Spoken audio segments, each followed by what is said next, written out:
হরে কৃষ্ণ বন্ধুরা, আরেকটি ছবি আমি খুব সুন্দরভাবে সহজ পদ্ধতিতে এঁকে দেখাচ্ছি। দেখো, প্রথমে একটা দাগ টেনে নিয়েছি, তারপরে ছোট একটা দাগ টেনেছি, তারপরে দেখো খুঁটিগুলো টানছি, তারপরে চালটা করছি।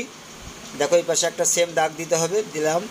দেখো এইবার দেখো সবগুলো টাচ ঠিকঠাক হয়েছে কিনা, আরেকবার উপর দিয়ে টেনে দিলাম। এইবার দরজাটা আঁকবো। দেখো কত সহজে দরজাটা উপরে একটুখানি বাদ দিতে হবে।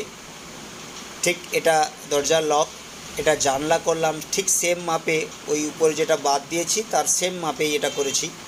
দেখো কত সহজেই কম রেখার মাধ্যম দিয়ে আমরা একটি ঘর এঁকে ফেললাম। হরে কৃষ্ণ। ছোট ছোট হরে কৃষ্ণরা তোমরা খুব সহজেই আঁকতে পারবে। এই ছবিটি যাদের বাড়িতে আমাদের হরে কৃষ্ণ ছোট ছোট হরে কৃষ্ণরা রয়েছে তাদেরকে এই চ্যানেলটিকে দেখাবে, তারা খুব সুন্দরভাবে এই আঁকাটা মনে রাখতে পারবে। দরজায় রং করছি, দেখো জানলায় রং করছি, কত সহজভাবে জানলায় রং করা হচ্ছে।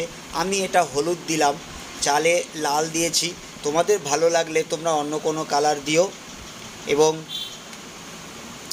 ছোট ছোট হরে কৃষ্ণ বন্ধুরা, তোমরা এটা চ্যানেলটিকে সাবস্ক্রাইব করে রাখবে সুন্দরভাবে।